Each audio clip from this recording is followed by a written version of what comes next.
Welcome to the Roasted Snow Horror Show, where fear and dread go head to head.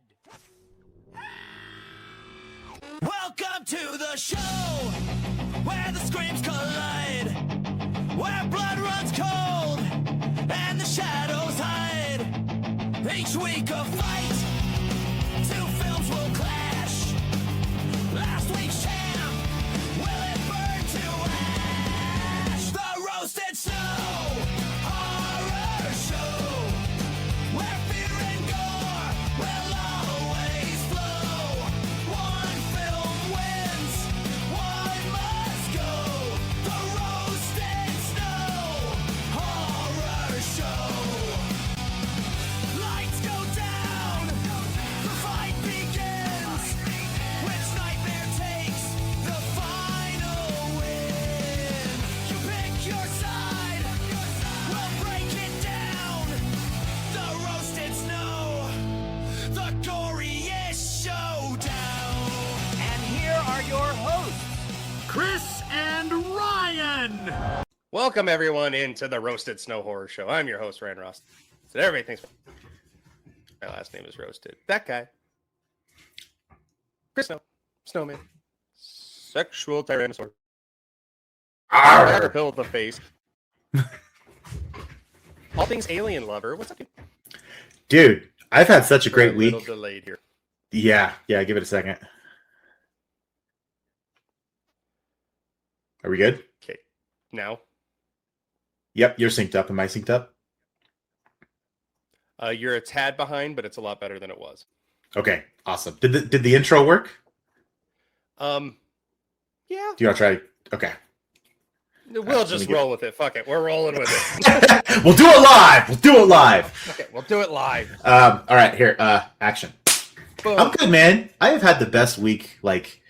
And I'm going into, obviously, coming out of my birthday. We're going to Vegas next weekend. We got the ice cream man on Friday. It's turning out to be a hell of an August. Well, we are going to Vegas. We are not going to Vegas. You are going to Vegas. So, tell the boys I said hi. Tell the back. You know I will. I said hi. Yeah. I'll sing plenty. I'll sing loud enough for the both of us. I'm sure you'll send pictures, and I will hate you for it. But yeah, man. So last we left everyone, you had yet to see the Odyssey, and you were going to see Spider-Man. I know you saw Spider-Man. Did you see the Odyssey? I did indeed. Okay. And on a scale of 1 to 10, what'd you think? Full 10. I mean, Christopher Nolan just doesn't miss, No. And I mean, the closest argument you can make for a Christopher Nolan miss would be Tenet, but Tenet's not bad. You just have to watch it like 3 times. You know what I mean? But no, I mean, A-list cast. I mean, Matt Damon, Christopher Nolan could do no wrong. Matt Damon's fantastic. Tom Holland is fantastic. Anne Hathaway, fantastic. Robert Pattinson, by the way, who I have always stood by Robert Pattinson since the Twilight days. Like, he got stereotyped and typecast as the Twilight vampire. Robert Pattinson is one of the best actors working right now. I had an argument with Katie. It wasn't an argument. It was, we were actually on the same side of it. But yeah, about Robert Pattinson, because it's like, yeah, I was in the camp of the anti-Robert Pattinson for the longest time. Sure. We all were. We grew up in the early 20s. Like, he's the freaking Twilight dude. Yeah, but he, like, you want to talk about like Nick Cage not turning down a role? This guy doesn't turn down a role, and he's done like The Lighthouse. He's done Batman. And when Chris I heard he was Hansen? gonna be Batman, yeah, He's gonna be Chris Hansen soon. Mm-hmm. I'm Chris Hansen, and Why this don't is you- why Dateline don't you take a NBC. seat? Why don't you take a seat? Chris Hansen. Yeah.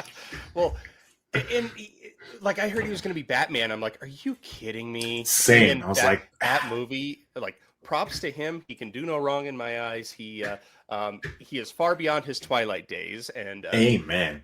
yeah, somebody get these beggars out of here. With a smile on his face. Yeah, but glad you liked it. Yeah, man. I mean, and I've been a hidden fan, not a hidden fan. I've been a low key fan of all things Greek mythology. I read a ton of Greek mythology when I was a kid. I'm a nerd Love the about stories. Yeah, love the stories. Know the stories. So it was really cool to see this adaptation. I was absolutely a fan. I was leaning into Katie. I was like, those are the last Draconians. They're big motherfuckers that eat. They're And big. then they didn't eat anyone. I'm like, in the poem, they actually throw rocks at the boats. They don't actually rock them. So yeah, Right. and people got mad because it wasn't like historically accurate. It's like I love the It's movie Troy. it's an epic poem. It's an epic poem. Like it's a story about a cyclops and sirens who sing men to their deaths. Like, do you think this is a historically accurate story? Come on. Yeah, no, it's wonderful. Did you know Star Wars didn't really take place a long time ago in a galaxy far, far away? Horseshit. Moving on from that, I had a very busy weekend though. After the Spider-Man Friday night, and then I went to the Odyssey Saturday night, so I spent a lot of time in the movie theaters this weekend. Thank you, AMC A-List. it is fucking beautiful. We were talking before we got on air about the new movies that are coming out. So obviously, we lied to you the last time that we were on because we said we weren't going to cover a movie, and then it ended up being Pinocchio, and we fucking love Pinocchio. So Absolutely did. Definitely watch that. We got Ice Cream Man coming up. This week we don't have a movie for you. So Chris has been begging to talk about another historically accurate film franchise in the Alien franchise. And in honor of this episode, I'm wearing a shirt of my favorite alien of all time. It's Stutz. Ohana. But yes, we're going to be talking about the whole main series here. We're going to leave out AVP, and it's going to be interesting because Chris, you watched these recently, and I recently watched the series. I think the last one I watched was Romulus in the theater. Fantastic choice. So we're going to have two different views here, more up to date from Chris, and then kind of where I thought of him. I know I might have some opinions that piss you off, so I looking guarantee forward you will. to it. I actually have a very controversial opinion about the recent Alien films, but we'll get to those when we get to them. Okay, I'm interested because I have quite a few interesting stuff. But we'll get right into it. We're basically just going to go in chronological order here. Maybe not get to. We'll talk about the plot, obviously, but I mean these movies have been out forever, so we'll probably just talk about Spoiler Town and kind of how the continuity in the series goes because it does get a little convoluted, jumbled, bit. There is some stuff to explain, especially when we jump from the first four movies into the newer version, and I count the newer version starting with Prometheus. Very good. Call that a trilogy: Prometheus, Covenant, and Romulus. Whereas the first ones, it's Alien, Aliens, Alien 3, and Alien Resurrection. So we'll pop right in it with the OG Alien. In space, nobody can hear you scream or say, "Oh, Hannah!" Love it so much. Go back to your point. I was rewatching the entire Alien franchise, not minus, of course, AVP, because you need to be familiar with the films. AVP is like a side dish. You can go look at and watch it if you want. It's fun. But yeah, it doesn't have anything to do with the lore of the movies anyway. But Alien, the fantastic movie that introduced us, I will say introduced us to the beautiful Sigourney Weaver, the fantastic Sigourney Weaver, as Ellen Ripley. And so much about this movie. I mean, this is an all-time classic in the pantheon of not only just great horror films, but great sci-fi films. I mean, it's really a merging of the two. You could make an argument that it's more of one, either as much as you want. I mean, but you guys know the classic story. The crew of I'm sorry, I almost said Sebastopol. Sebastopol Station is the ship that's in Alien Isolation, the video game. So we're not getting into that. But the crew of the ship receive a distress signal. It's your standard. The crew of the ship receive a distress signal. They decide they're going to go check it out. They land on the planet and they follow the distress signal to what appears to be an alien ship. And sure enough, they go into it. And one of their crew members, you guys know the alien eggs. They find the eggs. One opens up. The facehugger laps onto him. They bring him back to the ship. Don't know what they're dealing with. And they decide they're going to quarantine him as is standard protocol. And he wakes up a little bit later, but the creature that was around his face is dead. It just died. And they think he's fine, but sure enough, they bring him to dinner, and one of the most iconic scenes in all of cinema history happens. John Hurt is laying on the table. He got hurt, all right. Yeah, he definitely did. And the first chestburster bursts out of his chest. And there's a fun behind-the-scenes fact. Veronica Cartwright, who's playing one of the female officers, she did not know what to expect during this scene. So her scream and her reaction to that chest burster is absolutely genuine because it terrified the hell out of her. Ridley Scott was like, yeah, we're keeping that in. But the rest of the film follows the crew's fight against the alien. It's you guys are familiar with the xenomorph alien from Aliens. You know, it's hard to pin down. It's obviously it's an absolute killer. It has acid for blood, so you can't just shoot it because it's going to eat right through the hull if you do. So I mean, it's really the perfect organism. And to quote Ian Holm, the evil android, it is the perfect organism. And not only did it find themselves fighting against the alien, but the android, who has a sinister motive from the Weyland-Yutani Corporation, is also hurting them to their deaths. So, Sorry, man, David, I can't do that. Sorry, wrong sci-fi movie. But yeah, man, I mean, this is one of those infinitely watchable films. Spoiler alert: everyone dies except Ripley, because Ripley is absolutely the heroine of the films. And the other thing too, I don't want to get too much of a tangent on this, but when I think of all-time fantastic female heroines, Ellen Ripley is I immediately think of Princess Leia Organa, and I immediately think of Ellen Ripley. Like, for me, they're way up at the top. And this was in the mid 70s, where there weren't a ton of female heroines quite at the time. We're getting ready to go into the action heavy 80s. So this is an all-timer, man. This is an absolute all-timer. I love every bit of it. There's nothing wrong with this film. Well, and I like what you said about it could lean more sci-fi or horror, depending on really what mood you're in when you're watching it. For me, it was always 1,000% horror, because like, I remember just seeing, like, not to age ourselves, but back in the day where you actually had to flip through every channel, like my dad had the HBO package, and so like I'd be scanning, and like one night there was fucking the Xenomorph is fucking attacking. I can't remember if it was alien or aliens, but that scared the shit out of me so much. So like the next, I think I was in like 3rd grade or something, and we had to write a story. So I wrote the story about an alien, and that's the vision I had in my mind, because like everybody looks at an alien, okay, they're the green guys with the antennas on it, and it's like this the old eyes. The first, while they may be a little creepy, there's nothing too, malicious about them. This one is it's got a fucking second mouth with teeth. That's how it kills a lot of people. It grabs them, and then it looks like it's going to bite them, and then that second mouth just comes right out and impales their forehead. It's fantastic. Xenomorph was in Mortal Kombat. Like, come on. Yeah, like, they added it to MK, man. And so yeah, it always terrified me. But this one, obviously, practical effects that still hold up. And as we get further into this series, we'll talk more about why it's called the perfect organism, and kind of why it's there, why Weyland-Yutani, like why everything gets explained more in the, I guess you call it the prequel trilogy. It's kind of a prequel trilogy. Yeah, it really is. It really is. I mean, when we'll get into the timeline as we get into those, but yeah, absolutely. But these first 4 that were 70s, 80s, they surround Ellen Ripley, and it's such a terrifying thing, because we will probably never go to space. Never say never, but probably never. This takes place about 200 years in the future, so we're not going to be around. Like, how terrifying is it? And a lot of movies have copied and pasted this. I've talked about this, and I know you have too. The movie Life, which is a very recent one with Ryan Reynolds and Jake Gyllenhaal, and that one is literally the same fucking concept, just in a modern take, and it's a little tiny organism that they're searching out. And check out Life if you haven't. It's Alien without the Xenomorph, essentially. A little bit smaller scale. Yeah.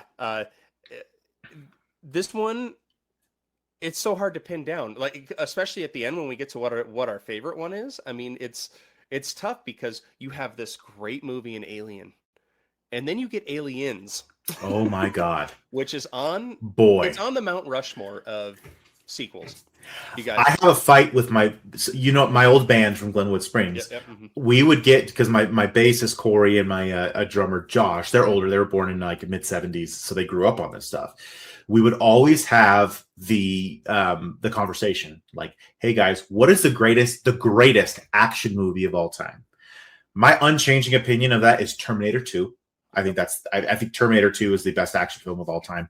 Corey and Josh really would consistently go to Aliens. They're like, not only is it the best sequel ever made, because we're not counting Empire Strikes Back as a sequel. Scream 2, know the rules. But Aliens, you could not have asked for a better follow-up, because this is controversial. I dare say Aliens is better than Alien. And That's where I was getting at on this, because like you talk about a Mount Rushmore of All time. sequels of any genre, and yeah, you got T2. You could put action films on there too. Yeah. All time Mount Rushmore action films. Aliens is absolutely on there. Mm-hmm. I mean, I don't know if you consider it action, but Godfather Part 2, that one is on there. And I do consider Empire Strikes Back, because fuck you. It was the first sequel. I know it's part of a trilogy, but if you're talking directly a movie that comes after an iconic one, whether it's because obviously this one's part of a series as well. I'm pretty sure it wasn't planned out as a trilogy or 4 films, 7 films. Yeah, Ridley Scott did the first one. He kind of planned it as a standalone, and then James Cameron. They were trying to get a second movie for a long time, because Alien, I believe, is 77 or 78. Is very near to Star Wars. So I want to say it was 77 or 78. It might have been back in 75, but Aliens came out in 86 actually. So it was almost 10 years before they could get a sequel going. And I mean, you talk James Cameron, obviously everybody knows him. Titanic, Avatar, and hot take, I hate Avatar. Love Titanic though. How could you not? How can you not? If you don't, I don't trust you. Mm-hmm. We all love Titanic. Like all he does is movies that make a ton of money at the box. He only hits home runs. He only hits home runs. Yeah, as much as I hate Avatar, he could home run. Every Avatar gets $1 billion. It happens. It's what it does. Yeah, like you were talking about Christopher Nolan only having bangers. It's, you know, same thing with James. I can't think of a bad James. I mean, he did a concert documentary with Billie Eilish, so I guess if you like Billie Eilish, you would like that film. Hit Me Hard and Soft, I think is what it's called. I'll hit you hard and soft. I bet you will, nasty man. I'll hit you hard and then you'll go soft. Oh, wait. That's for later, Ryan. That's for later. Sorry. Okay. We talked about Leviticus a few weeks ago. So. But yeah, I mean, Terminator 1, Terminator 2, Aliens, Sphere, True Lies. Dude, right? True Lies. Oh. Yeah. Terminator 2, I mean, Avatar. I'll even go comedy, and I'll go the whole 10 yards. I love that movie. I don't even know why. Just the good. Whole 9 It's yards. great. Analyze that. I love that one too. But yeah, so sequels are hard to do, but they have hit home runs. This one is one of the first ones that I can grand remember. slam.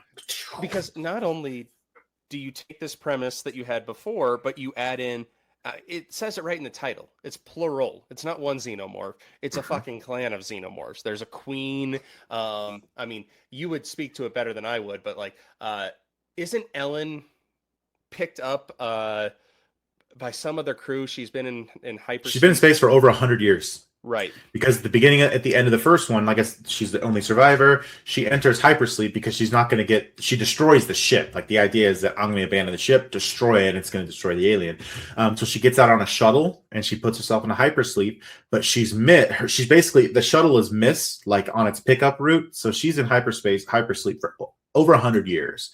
I want to say 100 years. It might be like 80 to 90 years, but enough time that her daughter has grown up, passed away, and died. So yeah, it's 100 years later. Well, and I think it's crazy that, you know, she's in hypersleep and then Chris Pratt comes in and wakes her up and because he doesn't want to be lonely. Yeah, he doesn't want to be lonely. Just a side tangent here. If you haven't seen the movie Passengers, like A, it's weird. B, the twist. Sorry, ruining it for you here. But spoiler alert. It was marketed that they both wake up at the same time and it's this love story, blah, blah, blah. You find out really early that he manipulates the sleeping pod to wake her up, blah, blah, blah. I thought that would have been such a cool reveal if they didn't show any of that shit in the... Wait till the end? If the bartender was just like, oh yeah, that's why he woke you up. You're like, what the fuck? That would have been great. But yeah, fuck agreed. Passengers. Okay, sorry. Back to Ellen Ripley.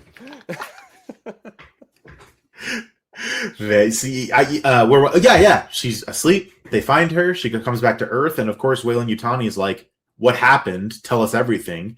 Come to find out, the Weyland-Yutani was sort of aware that there might be some alien life, and that's why they really wanted them to respond to that distress signal.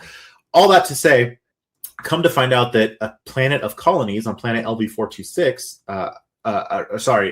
the colony on planet LV-426 has completely gone dark.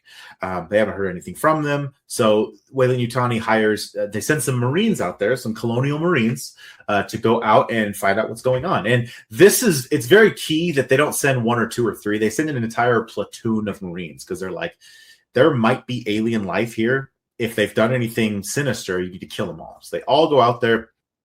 And they're armed to the teeth. It's not like we're not armed or we're highly overnumbered. They're armed to the teeth. They have guns. They have a dropship. They have nukes. Like they've got it all. It can camouflage. They can camouflage, man. So my man Hudson. So they sure enough, they go down to the planet looking for the colonists, and there are no colonists to be found. The entire colony is completely deserted. They run a scan, and they notice that all the trackers on the colonists are all at the reactor where it's warm. And they're like, well, what are they all doing there? So sure enough, they cross the colony, go into the reactor, and find out that not only are all the colonists there, but they have been, what's the word we want to use? Cocooned? Encased? Slimed? They've been taken out to dinner and wined and for dessert. Yeah. Because the next act is certainly not consensual. But they've been completely trapped against the wall. And the Cocooned eggs, is a good the first word for one, it. cocoon is a good word. You find out that the eggs, the facehuggers emerged from, they've been placed in front of all the colonists. And when the Marines find this out and they see what's happening, they are attacked not by one, not by two, not by 10, but an entire swarm of the Xenomorphs. Multiple Marines die in this first excursion. They regroup back to where they were at the colony, find out a couple of bad things. One, their shuttle's gone because an alien attacked it and killed the pilots and blew it up. So there's no way for them to get back to the ship. So the only thing they can do is send their android, Bishop, crawling along a 1.5 mile long underground subterranean pipe, and then cut his way out and then remote link to their ship in orbit and bring another shuttle down to get them. Now, while this is happening, they do find our girl Ripley has chosen to go with them. She's not a Marine. She doesn't have. She's been in sleep for 100 years. She's just like a Marine. She's better than a Marine. That's right. But she does know how to work a loader. So she's like, I can be of use. So Bishop goes. He's calling the ship down while this is happening. They do find Newt, who is a colonist, the daughter of a colonist, we should say, maybe an 8-year-old kid who has somehow managed to avoid all of these aliens for the entire time that she's been there. Never trusted Newt. Not for a second. You never trusted Newt, the little 7-year-old. But they find her. Ripley kind of forms, obviously, a bond with her. And you come to find out that as they're waiting for Bishop to bring the ship, Weyland-Yutani was very well aware of what was going on there. They were very well aware of the alien life forms. And the goal was that they could test what these aliens were capable of and then bring one back for study. So they did send a representative of Weyland-Yutani with the Marines. He does try to kill Ripley and Newt. He tries to get a face hugger to get on them so he can get them implanted and then take them back. And they would have an alien egg. But they figure that out. She doesn't get implanted. And he becomes very much a coward and tries to get away with his cowardice, but ends up locking himself in a room where the Xenomorphs are easily able to access, so they kill him. But the Xenomorphs do attack them. They find a way in. They've kind of sealed off where they were, but the aliens find their way in. And again, it's not just one or two, it's an entire swarm coming after them. And while finally Bishop's able to get the shuttle down, and at this point there's only 2 or 3 or 4 Marines left. Well, really 3. There's Bishop, who is the android. There's my man Hicks, who's awesome. Michael Biehn, love that guy. And then, of course, Ripley and Newt. They find their way to the shuttle, but unfortunately, Newt gets kidnapped by one of the aliens, and Ripley's not about to let her leave. But unfortunately, they are on a race against time because the reactor has overheated, and it's going to go nuclear in a matter of 15-20 minutes. So Ripley arms herself to the teeth with a flamethrower and an assault rifle, and she goes and finds Newt. And Newt has been taken to the main chamber where the alien queen is busy laying her eggs. So the queen is laying the eggs. The worker Xenomorphs will capture life forms for the eggs to hatch and suck onto their face, shove eggs down their chest, and then new Xenomorphs burst forth. So Ripley finds Newt. She saves her. She grenades the queen, or I should say she grenades the queen's egg sac, and then they get back up to the shuttle and take off. And you think this is the end because they're back up on the ship, about ready to go into hypersleep. But then out of nowhere, Bishop, you see an alien tail just impale right through his chest. And the queen had attached herself to the shuttle and left the colony with them. That bitch. And while the queen is trying to attack Newt, Ripley runs across the hangar, gets into one of the loaders, and we get the all-time classic line. What is it, Ryan? Get away from her, you bitch. So perfect. So perfect. And I gotta get on my boy Randy Meeks here because he fucks up this line in Scream. He does. He absolutely does. He goes, "Stay away, or get away from her, you bitch." I believe the line is "Stay away from her, you bitch," and it's like for the longest time. Wrong, Randy Meeks. And it's not. Nope. It's get away. Just like get away from her, you I am bitch. Your father. No. Never said in all of Empire. And oh man, yeah, just all-time line, because Newt is now her surrogate daughter. Yeah, it's just surrogate kid. She's looking out for. And I'm sure Newt and Ripley have a great character arc going into the next one. Oh, 100%. Because as you guys know, Ripley is able to fight off the alien queen. She opens up the hangar and depressurizes it. That sucks the alien queen out into zero space. Her and Ripley are okay. Bishop's an android, so even though he's been ripped in half, he's still alive for all intents and purposes. Great practical effects again. Great practical effects. Yeah, it does look fantastic. Yeah, but looks he's not fantastic. Really a human, so you're like, should I be grossed out by this? Hicks is injured. He's been injured by alien acid to his face, but he's also alive. Ripley's able to get them all into hypersleep, and they go to sleep with the ship headed back to Earth, which leads right into Alien 3 because you know that they escaped this, so everything's going to be fine, right, Ryan? Yeah, totally. And I'll just say this about Alien 3. First of all, don't remember much of it, but I will tell you this. It has a couple things going for it here. It has probably the most iconic single still frame in the entire series. Oh, okay. At least top 3. No, I mean, I'm making the frame. Oh, you're making... Yeah, that's right. You're making the face. I was like, I thought you were... Yep. The iconic... she's got the shaved head, which we'll get to. And on paper, this premise sound really fucking cool. There's a lot of things that went wrong with the film. Yes. And I don't mean, to your point, because I actually have something else to say about the film itself, but troubled production... David Fincher, one of his first films that he did, who's a fantastic filmmaker. If you guys are familiar with David Fincher's work, it's just premium movie films, movie film. But do you see what I did there? Subsequent movie film. But notoriously difficult production. The studio changed Fincher's story at the last minute. Like, it was just extremely trouble to get it off the ground, and the final product did not live up to what kind of people wanted to be. It really turns David Fincher off of making movies. Thankfully, he did not, because he followed this up with 7. But yeah, extremely troubled production. Now, we'll get into that, but I will say this. When I rewatched it, I didn't watch the theatrical version. I watched the director's cut version. Which I have not seen that one, but I heard so. I will say the director's cut version is extensively and exponentially better than the theatrical cut. So if you watch the director's cut of Alien 3, it is a good film. It is far and above better than what they were able to release in theaters. So I'm very glad that exists. Okay, that's good. Yeah, and this one, I forget how long it came out after Aliens, but it's so hard already. You got so much going against it because you had Banger 1 followed up with Banger 2, and then now it's like we're gonna see the end of the Ellen Ripley saga. Oh, I want to know what happened to her and Newt. Can you tell us what happened to her and Newt? I'm sure they lived out their days, and yeah, they had a happy story, right? Along with Hicks and Bishop. Yes. Guys, the movie starts out with the ship that they escaped, LV-426 on, crash lands. Well, I shouldn't say crash lands. The computer detects, the AI that runs the ship detects an alien life form on board. So its protocol is to jettison what's left. And they do jettison the cargo. And Ripley does survive. They land on what's called a prison planet. But from the grip, Newt dies in landing. Bishop is an android, so they throw him in the trash, and Hicks dies. Like, they're not even in the film. They just start the film with, yep, they died. So it's like, it's just like the problem I have with Terminator Dark Fate. It's like, you guys you have an entire movie, 2 movies really, talking about the importance of John Connor and why John Connor is important. And then in the first frames of this new one, you're just like, but actually, he just gets killed. Same here. Newt, somehow, you build up a whole thing. Somehow Palpatine returned. That's exactly what they did. Died. Somehow Newt and Hicks and Bishop are dead. I mean, it really sucks. It really sucked. And that was a big reason why it was horrible.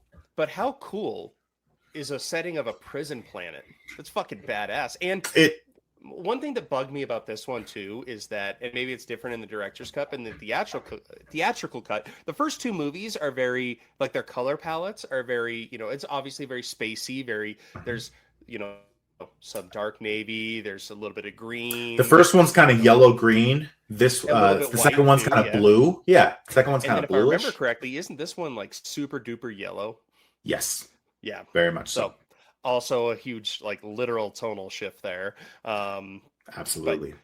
So that's why, I mean, like, I can't speak to this one too much other than the fact that obviously I think they go really heavy. It's kind of a mean movie because they go heavy on it's a prison planet, bunch of prisoners. They haven't seen a chick in forever. Haven't seen a woman in years. They're confined to this prison planet. Even when she fucking shaves her head, that doesn't deter them. No. And that's kind of the one plot point. Is like, you can't. Most of these men they're convicts, they're murderers, they're rapists. Now, one subplot that's going on is there is one prisoner who he's like a minister, and he's really worked very hard to reform a ton. And that's actually something that I do enjoy about this, because although these are rapist, murderer, like, bad guys, they've accepted their fate that they're not going to leave this planet. And so they really have applied themselves to reform, might be the right word, but they've become religious. They're not, despite them having that, the lead minister and Ripley being aware that, like, hey, these men are capable of some terrible things.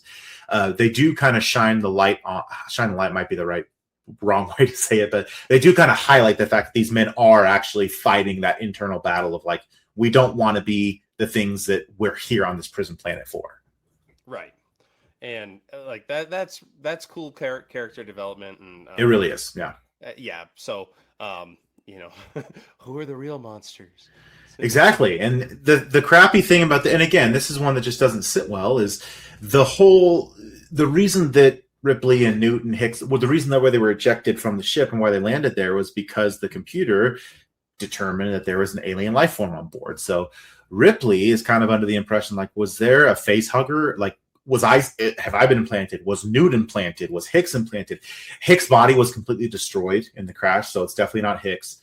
She sneaks into the morgue with the prison doctor to do an autopsy on Newt, because she wants to be sure that Newt was not this poor 9-year-old girl. She has to know that Newt was not infected and Newt did not have an egg in. So they sneak into the morgue. The doctor does abide by what she's asking, and they do the autopsy and they cut into Newt's chest, and lo and behold, she did not have an egg implanted in her. So Ripley kind of is at peace with that. Like, thank God, there wasn't anything there. So this is where things deviate a little bit, because there's always this question deviate between the theatrical and the director's cut, because there is this question in the theatrical that is answered, actually, that Ripley was actually the one that had an egg implanted in her, because she does a test on herself. She does like an ultrasound, and sure enough, she can see the alien inside her chest. So she knows she only has a matter of time. She's like, we have to get rid of this thing. Unfortunately, there was a second facehugger on the ship, and this facehugger, and again, we're sticking to the theatrical version because this is where the director's cut does differentiate a ton. Like, it's almost two separate movies. But the facehugger it implants a dog, actually, in the theatrical cut, which hatches a xenomorph on the prison planet. And this time is different because, guys, there's no guns, there's no weapons. This is a prison planet. They are not armed at all. They have nothing. They have a welding torch here and there, but there's no guns. There's no stabbing weapons, nothing like that. I got a jar. They have to figure out. I got a jar. So they have to figure out how they're going to take care of the xenomorph with no weapons. And Ripley is the only one that has faced these things before, with the added disadvantage that she knows she's on borrowed time. So the second half of the film takes place with Ripley kind of training them, like, we got to chase this thing into the molting pit, or the smelting pit, because that's the only thing. If we force it into the smelting pit, that's pretty much the only thing that's going to kill it. I mean, there's nothing we're going to be able to do to it. All the while, Weyland-Yutani has come to understand that the ship that we needed has crash landed on this prison planet that we also own. So Weyland-Yutani is en route to the prison planet because they want to capture the alien too. Ripley, of course, does not want that to happen. She knows what they're capable of. She doesn't want it to fall into the wrong hands.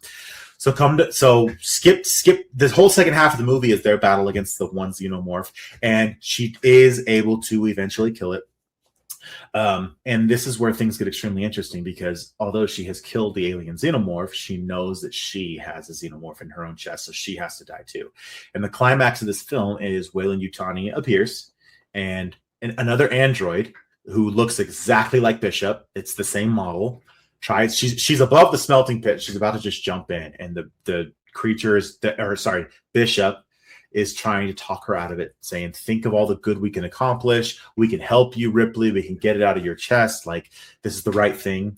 And Ripley makes the self-sacrificial choice, and she says, no one's going to have this. And she leans back and falls into the smelting pit. And as she's going in, and this is, again, the theatrical version, as she's going in, the chestburster bursts out of our heroine Ellen Ripley's chest. But instead of her just dying, she makes sure she grabs it so that it doesn't get away and just falls directly into the smelting pit, killing both herself and the alien. And that's kind of the end of Alien 3. The Xenomorphs are dead. There's no trace of them left. And Ripley made the self-sacrifice to make sure that they'd never fall into the wrong hands. So you think that's the end of the Alien franchise, right? I'm gonna have to check out the director's cut. You really need to, man. It's fantastic. So as lame as I was on that one, I'm gonna be even lamer on Alien Resurrection, because I don't remember shit about this movie. What I remember is fucking cloned Ellen Ripley. Yeah, there's not much to say, and in fact, I'm only going to stick to a couple of sentences on this one because it doesn't go anywhere. No. In the future, it's a cash grab. It's a cash grab. Sigourney Weaver back, and it's almost a B. It's like a B movie.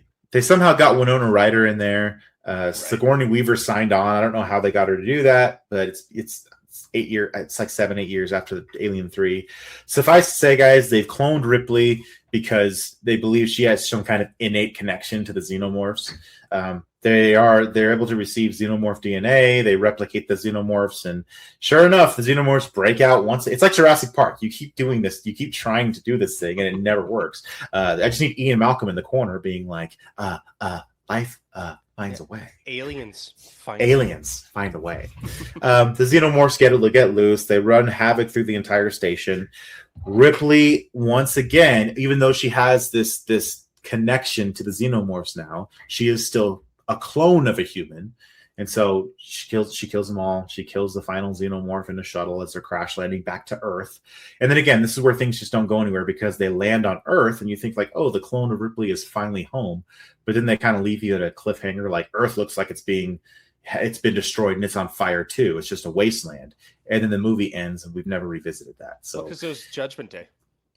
Yeah, I'm waiting for some Terminators to walk out. Right. But suffice to say, guys, Alien Resurrection is easily the weakest Alien film, and I'll put it below Alien 3, even the theatrical cut. It's just it was a cash grab. It's you don't need to watch it. I will too. And then there is, outside of some AVP movies, there is a long hiatus until we get Prometheus, which obviously is the first Alien movie that and on its face, you wouldn't know it's an actual Alien movie until you actually watch it and get to the end of it, because it was not advertised as an Alien film. And I remember, but if you were in like the horror circles, you're like, all right, it's Ridley Scott. You've heard some things. Yeah. You're hearing some things like, is this like related to aliens? Is this kind of in the Alien? Because this was before like the entire MCU was really what it was. So we weren't really in that connected universe phase of movies quite yet. But yeah, there were some whisperings. They were like, "Is this?" I think what they said was this is loosely. People thought it was loosely related to it. Yeah. And I mean, you come to find out it is a true. Absolutely, is a prequel. And I don't know if the marketing was just weird. I have super mixed feelings about Prometheus. It depends on the day, but basically Prometheus, it. I believe the first scene is fucking this huge goddamn blue guy. He's just drinking black sludge. Which they never really quite explain why he did that. No. It is a complete tonal shift in these newer movies. We're down to the last three right now. Yeah. So Prometheus, essentially, it is that's the name of the ship, the Prometheus. And it's a crew, and they go and they think they have found where human civilization was actually seeded from in space. Yes. Where did we start?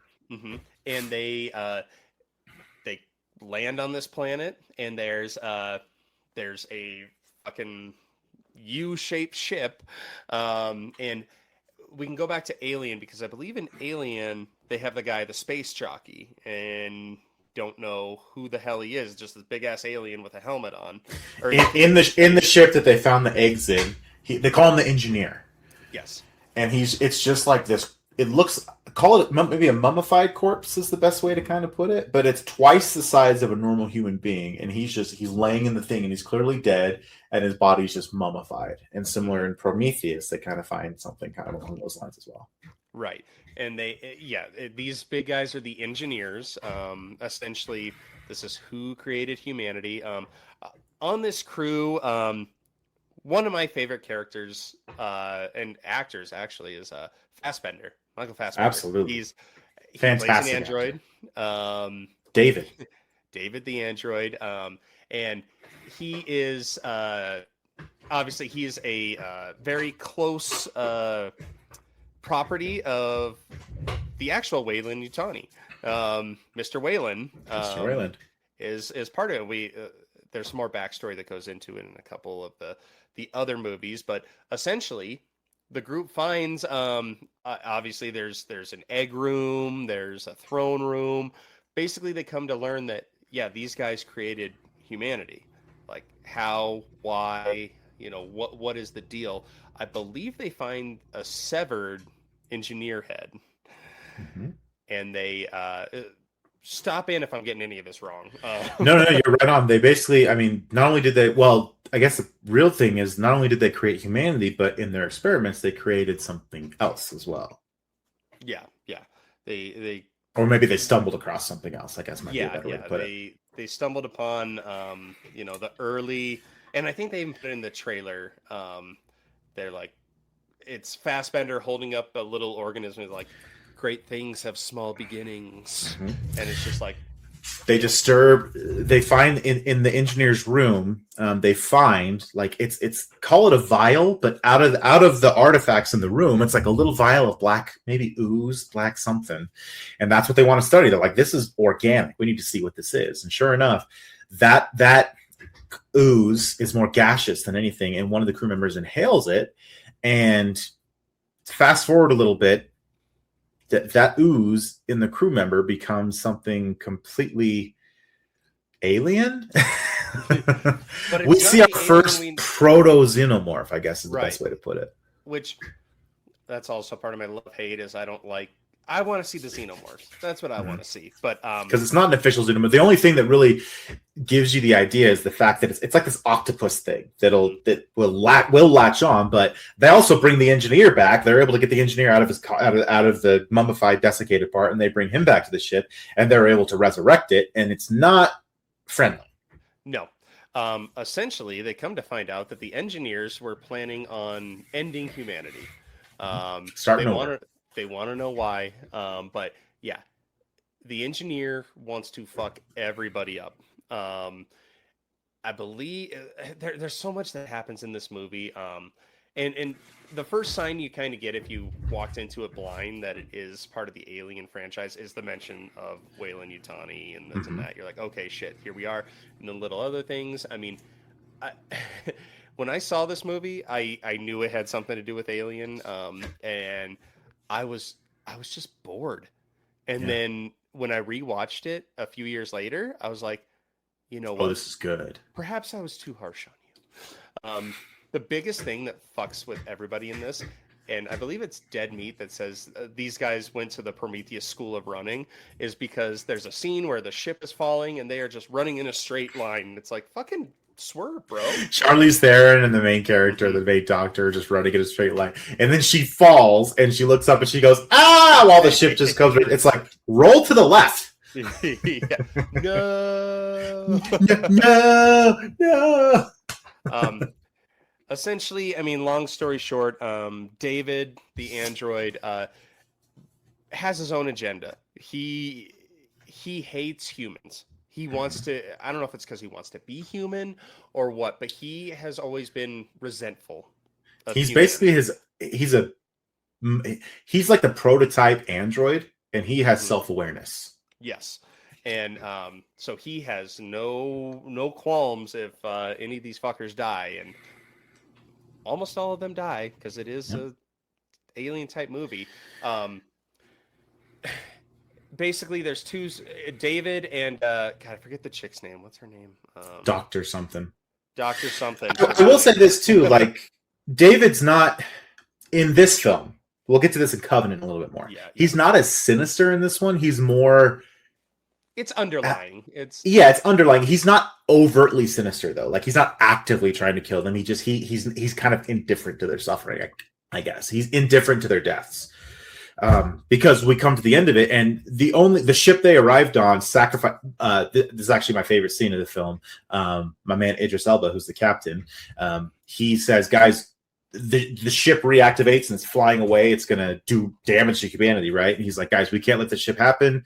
We have to bring it down. And the only way to do that is to crash his ship into it." And sure enough, they speed up, crash into the ship, sacrificing themselves. It's a hold-on maneuver, exactly right. To crash the ship.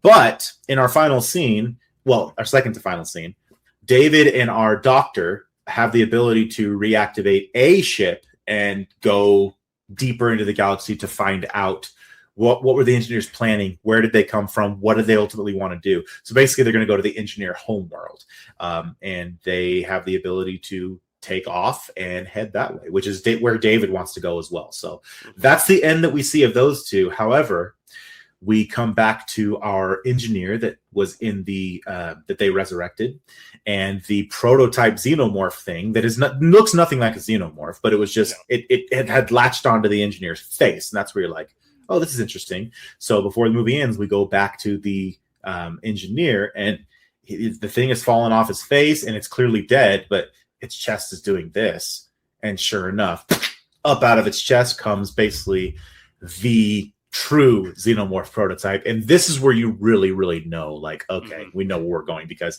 it's not a xenomorph really, but it looks like one, and it has the second mouth, and its head is conical shaped, so you know, like, oh, this is how it all happened. And that's the final scene of Prometheus, which leads us into Alien one Covenant. of the more I mean, it is really hard for me to pick a top 3 films in the Alien franchise, but Covenant may be up there, because Alien Covenant is fantastic. Well, and so when Prometheus left a sour taste in my mouth, and they're like, oh, they're going to continue the Prometheus storyline, I'm like, oh, okay. And then they're like, no, this one's actually called Alien. The trailers Covenant had true xenomorphs. It's like, all right, this is what I'm here for. We're back, Danny baby. McBride in it. Fuck. Yeah. Fantastic. Which, by the way, Danny McBride, not only can he act and write comedy, but he can act fantastic in horror sci-fi, and he can write good horror because he wrote the Halloween trilogy. Right. Yeah. Well, until the last one. He did write it, but yeah. It's Halloween ends. Glad it ended. But so yeah, this one, it starts with David. Obviously, this is in the past. He is talking to Wayland, Mr. Wayland. Mr. Wayland. Mr. Wayland. Mr. Gray. Mr. Gray. And basically, Wayland is dying. Like he's an old not man in a at the good end way. of his life. He wants to literally meet his maker, the engineer. Which did that happen in Prometheus? Was he the stowaway in that? He was actually there. That's right. Yeah, so he was a stowaway, and he gets killed by the engineer. He literally meets his maker. So you come to find out that, yeah, David has kind of, he's had this other plan. And the ship, the Covenant, is literally, they're going to colonize. That's their main goal, I believe. There's they found a new or world. Something? Yeah. Well, more than that, like, because they have the couple. Ton, yeah, there's a crap ton. Yep. A ton of couples to basically get it on and populate a planet. And this is a really bad movie to be a spouse. Whether you are the 100%. one on the dying end or the one there's a lot of spouse watching other spouses die in this movie. And it's kind of sad. I was really worried about it at the start because the ship's captain is none other than James Franco. You're like, oh shit, James Franco is going to be in this for a while. Well, James Franco fucking dies right in front of his wife. So about what, 5 minutes in, like he has 2 lines or something.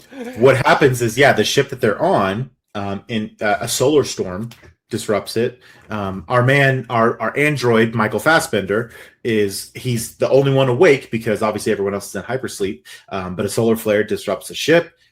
It causes a fire in the captain's cabin and kills the captain, our guy James Franco, and kills a lot of the crew and a lot of the colonists. And we should say that this David is a different android. Different android. He's not self-aware. He can't think for himself. He's very loyal. He's kind of one of the heroes of the film, to be succinct. He's trying to protect everybody. He's a newer model. Newer that model, they kind of toned down quite a bit, but same appearance as Michael Fassbender. So, they crash land on this planet. Obviously, Walter is his name. Yeah, Walter. Walter. There's a lot of different things trying to kill them on this planet. It's Space Australia again. It really is. Yep. And what they do, remember, it's when they're trying to repair the ship, they lo and behold get another human voice broadcast from this planet, and they're like, we got to go check it out because the planet, they're on this colonization mission, and they realize this planet looks like it actually might be good for human life. They're like, how did we miss this? And that's kind of the conflict, is half the crew is like, no, we need to stay on course. And the other half is like, guys, we're not going to make it. The ship's broken. Like, we have to find a place. And this planet looks like it can actually support human life. So we need to go down and check it out. And there's a human voice talking to us from the planet. So something's got to be down there. Right. And obviously you meet Danny McBride. He plays the best name of any character ever, Tennessee. Danny McBride. So you get to meet these characters, and essentially, I believe they are getting attacked by something, and then this Jedi-looking motherfucker comes and gets them, and you come to find out that is David. Which I love this because you get twice the Fassbender, 2 Fassbenders, 1 cup. There's a scene in this that is actually fantastic where he's talking to him. So Walter and David are having a conversation. It is fantastic. Yep, and they, I believe it's in the cave.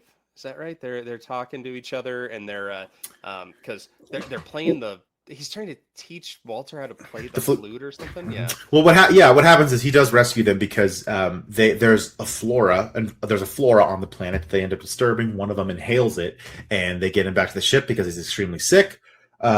And lo and behold, guess what bursts out of the poor man is another a Xenomorph is actually what they call it, because it's not a full-grown Xenomorph, but you can tell it's kind of one of the same things. And it's attacking them. They can't get back to the ship because it unfortunately destroys the shuttle. But yeah, David rescues them, brings them back to where he's been all this time, because you're also questioning, like, okay, if David's here, where is the scientist? Like, where's the woman? And he does say, we get the backstory on that they did go and they found the engineer's home planet, but accidentally released a ton of black splooge that basically was a genocide on the whole planet.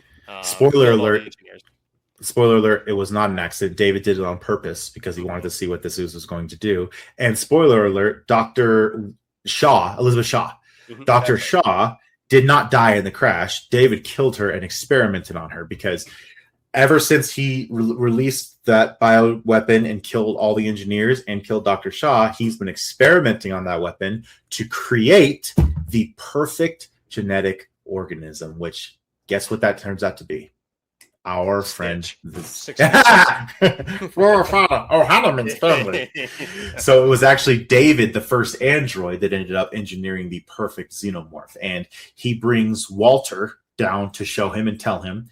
And he also takes the second captain, Chris, into the chamber where he's created the eggs. And he's like, he openly tells them, he's like, I've created the perfect organism. It only needs a host. And then sure enough, an egg opens up and a face hugger crashes right onto the captain. And we all know what happens after the face huggers happen, because sure enough,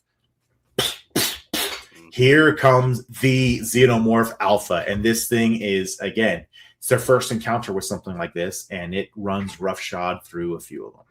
Yeah.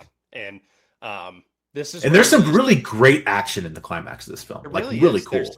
There's one where the Xenomorph is on top of the ship with Tennessee in it, and it's just the CGI is a little like on it, but overall, it's way more action packed than Prometheus. It's really good. It's really good. It's really scary. They get back. Tennessee brings a loader down from the ship because their shuttle blew up. Tennessee brings a loader down to get them and bring them back, and a couple of them are able to get on. David and Walter, again, they look very much alike, and you're led to believe that Walter actually kills David because he realizes what's happening. They're on the loader and they're trying to take off, but the Xenomorph's also on the loader, so they kind of have to fight it off. But they're all able to get back up to the ship. Well, 4 of them are able to get back up to the ship, including our boy Tennessee. They're packing it away. They're getting ready to go to sleep when all of a sudden the ship alarm goes off and it's like there's an alien life form on board. The alien shows up, kills that fantastic French actor. What's his name? Juicy Smollett. Shows up and kills Juicy Smollett in the shower. Tennessee and our captain. But was it? Was the Xenomorph wearing a hat? And did he have his brother with him? He was saying that it was MAGA country on that ship. Make aliens great again. And this movie did just that. But they do. Walter helps them. He's on the ship. He's telling them this is where it's going. I'm shutting off the doors so they can kind of herd it into a hangar and open up and push it out. But lo and behold, they are able to defeat it. They kill it. They burst out into space. And as they're all getting ready to go into hypersleep, our main character is looking up and talking to Walter, and he says something, and her face goes. Because earlier in the movie, because her husband was James Franco.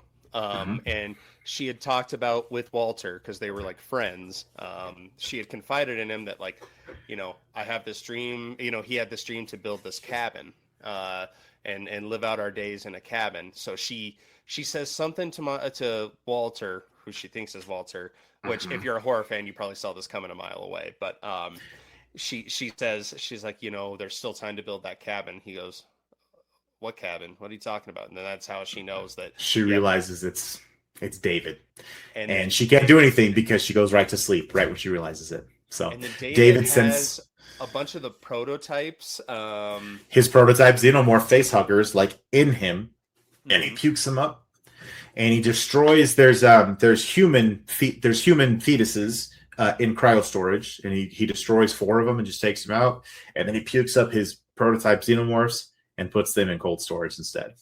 Really fantastic ending. Really diabolical. And it really built on Prometheus. So even if you didn't like Prometheus, you're like, okay, now I can see. Because when I saw Prometheus, I'm like, really? They're going to take this God angle from this? Like, I'll just say right now, I hate the engineers. I fucking hate them. Yeah. It gets a little too philosophical with the engineers. Yeah. Like, you can stick with the aliens and make it good.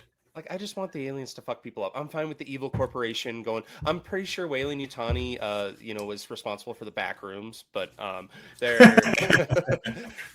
like, I love the evil corporation. I love all that. And then we find out we're getting Alien Romulus, which I believe takes place in between Alien and Aliens. You are correct. So the final scene, I love this movie so much because this is the last one we're going to talk about. But I will say, so Covenant ends with, again, David vomiting up those two embryos, and he plays Valhalla, the entering of the gods into Valhalla, as he walks into the room with all the rest of the colonists. And you can understand, like, great, now David's going to use them for his experiments. So that's it leaves you kind of wondering what's going to happen next. But thankfully, we actually get Alien Romulus next, which backs the clock up a little bit. And yes, takes place after Alien and before Aliens. It's while Ripley is in Ripley's in hypersleep.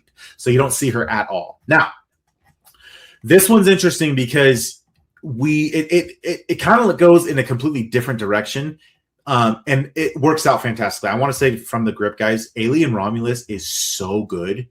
I'll get to my rankings of the Alien movie before we sign off tonight, but this movie is so freaking good. We start off with it's not a prison planet; it's actually a work planet. I'm jumping ahead though, because the movie begins with the remains of the ship from the first Alien movie. Remember that Ripley blew up the ship to hopefully get rid of the creature. So we start the movie that the remains of that ship are kind of floating in space. And Weyland-Yutani, of course, has gone out to try to recoup their investment, and they recover from the Nostromo is the name of the ship. They recover what looks like to be a cocoon, like a cocoon near the ship. Remember that at the end of Alien, Ripley did blast, after blowing up the ship, she did blast the alien out of the airlock of the shuttle. So it was just floating in space. So it somehow was able to cocoon itself. And it is recovered from the wreckage of the Nostromo. You don't see too much more after that, but we'll get back into it because the movie goes to, again, not a prison planet, but it's like a work planet, LV-410, where an orphan colonist, Rain, her and her friends, she's also looking out for her friend who is an android. He's kind of a surrogate brother to her. She's looking out for him, he's Andy. He's Mr. Dad joke. He really is. He's trying to be funny. He's trying to, he's kind of a malfunctioning android, and she's always looking out for him. But yeah, she finds out that Weyland-Yutani has illegally extended her work contract because she's almost done with her work contract. The two of them are going to leave and go to this paradise planet that's farther away because that's where they want to go. Her parents are dead. She's like, this is where we're going to go. Andy, it's going to be beautiful. Weyland-Yutani forcibly extends her contract, so she's thinking she's going to be there for another few years. But friends of hers come down and tell her, like, hey, there is a ship that's close in orbit. It is completely abandoned. We think that if we can get a shuttle up there, we can refuel with enough that's going to get us to the paradise planet, and we can do this all tonight. So she's all for it. Well, she's kind of hesitant, but she's like, this is the only way that we're going to get out of here. So she goes along with them. So they go up to they take a hauler. They go up to the ship called the Renaissance. They think it's they go up to the thing is split. It's the Renaissance. There's part of the ship is the Renaissance, and part of the ship is the Romulus. And they dock with the Romulus and Remus. Excuse me, I keep getting ahead of myself. Romulus and Remus. So they dock with the Romulus part because they're going to steal the fuel and to power the cryostasis so they can go into hypersleep so they can make it to the planet because it's going to take a long time to get there. Now, this is where we find out that this ship, this abandoned ship that they're at, it's kind of a derelict. And sure enough, this ends up being the ship that Weyland-Yutani took that cocooned alien to do experiments on. Now, we all know that never works out well. So what do you think happens? They get on the ship, and sure enough, there are some loose aliens. They have a dance party, dance off, baby. Star-Lord comes out of the way, and yep, there you go. They do a dance off. But you got unfortunately, Baby Groot in there. Yeah, baby Groot in there dancing around. What a crossover that would be! Fuck. Oh my gosh, I'd watch that twice in a day. But they go in to steal the cryo fuel, and unfortunately, while they do, they set off. They trigger a lockdown, which frees up the facehuggers. There are facehuggers in stasis that set the facehuggers free. Rain, our main character, in a panic, she takes Andy and she upgrades him with what he's an android, so she upgrades his firmware with a firmware that she finds on the ship, hoping that, hey, it'll give him knowledge of the ship, it'll let him know what's going on. Unfortunately, when she does that, it kind of reprograms Andy's loyalty from being loyal to his friends and her to being loyal to Weyland-Yutani. So it kind of turns him into an evil android.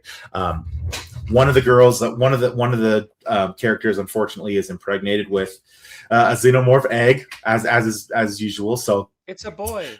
It's a boy, right? They get back. Some of them reach the shuttle again, but they're not willing to leave without the cryostasis fuel because that's exactly what they came for. Unfortunately, when they get back to the shuttle, of course, the poor character, the freaking thing, bursts out of her chest and kills her, chases the rest of them back into the ship, destroys the shuttle. So now they're kind of at the mercy of figuring out, doesn't destroy the shuttle, chases them back into the ship, but now they're at the mercy of this xenomorph that's chasing them around, while also at the mercy of all of these facehuggers that are in the ship trying to get to them. There's a lot that happens here. I won't spend too much time going into it because this is actually one that I want to recommend. If you guys haven't seen, it's a little bit more recent. Definitely go check it out. But suffice to say that the xenomorph runs roughshod, kills a lot of them, but Rain and Andy and their friend, who actually happens to be pregnant, make it back to the shuttle. Now, their pregnant friend, you guys remember the black ooze from Prometheus. They do find that on the ship, and she is so sick and she's mortally wounded. Rain is under the impression that she gives her this ooze is going to heal her, which it does do. Unfortunately, when they make it back to the shuttle and they take off from the ship, the ooze does a second thing, and it actually infects the baby that she is pregnant with. And she's not even close to delivery. She's barely pregnant. She's not even showing. And sure enough, when she gets back on the ship and they take off, she goes into this weird labor and gives birth to something that it's one of the more disgusting things I've ever seen. It's almost like a small cocoon thing. Mm-hmm. It looks like we're watching The Fly because it's like a small cocoon thing that she births out, and the cocoon opens, and the creature that emerges it's a practical effect. It's actually a man in the suit. If you guys have ever seen, I think he's a maybe Russian or Croatian basketball player. He's like 8.5 feet tall. He's extremely gangly. They actually got that kid. Basket. Yeah, there you go. He's actually that guy, but they put him in this suit, and it's like this xenomorph human hybrid creature thing that is now chasing them around the shuttle. So so the girl that gave birth to it obviously dies. Rain, she has to get rid of this thing that's going to kill her and Andy so that they can get to the planet that they want to get to. So again, fantastic climax. The actual final battle between Rain and this thing is really, really cool because it has to do with her and the shuttle coming down close to the rings of the planet that they're near and like touching the ring. It's a really cool set piece. I guess I'll just say that. Mm-hmm. But suffice to say, Rain is able to kill the thing. She blasts it out of the ship. She's able to get back on. That's all they do in these movies is that's all they do. Just blast the things out of the ship, which actually makes sense because you can't, if you blow into it, the acid's just going to eat through the ship that you're on. So you got to get creative.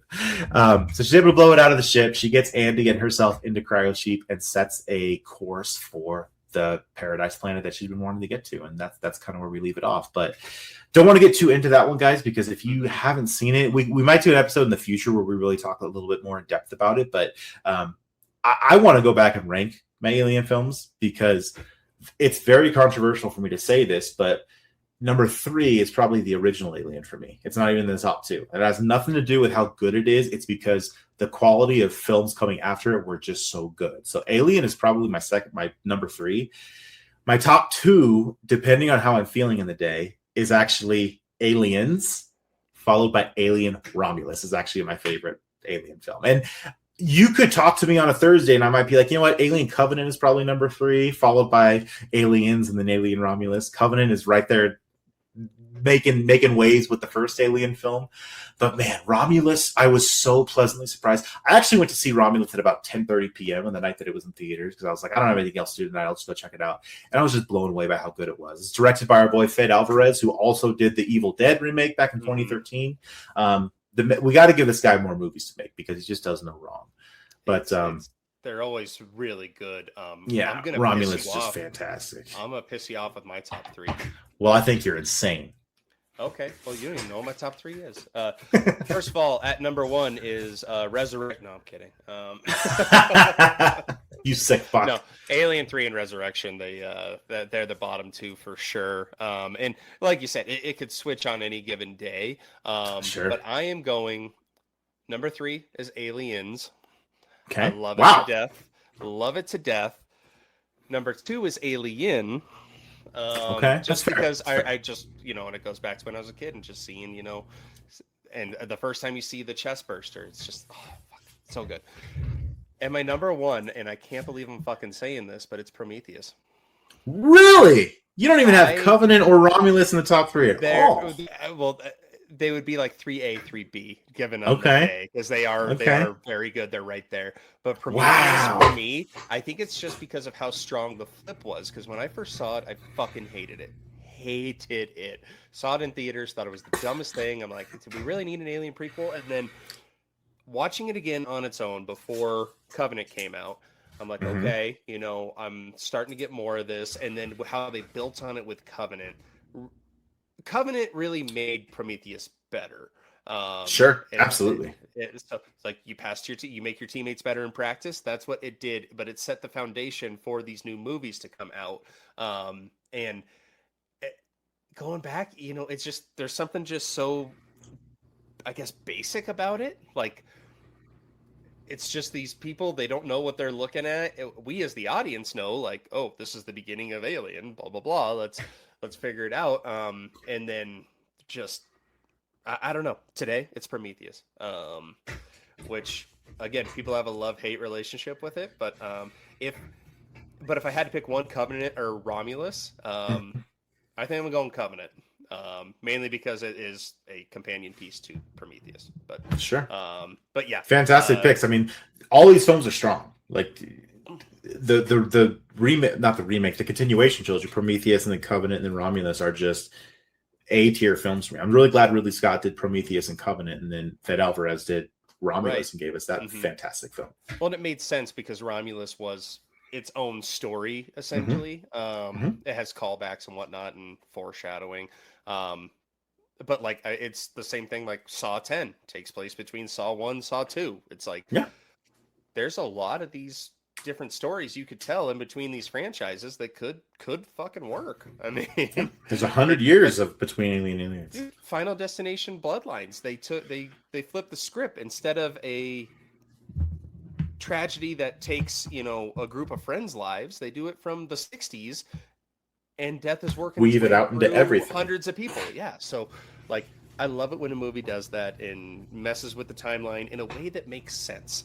They don't retcon. They don't do any. They don't of that. shoehorn it in. Right. They're just like, you know what? There was 100 years in between these two movies. Bet some shit happened. So, yeah, Fair. It's a great franchise. It's I will always go to bat that it is horror.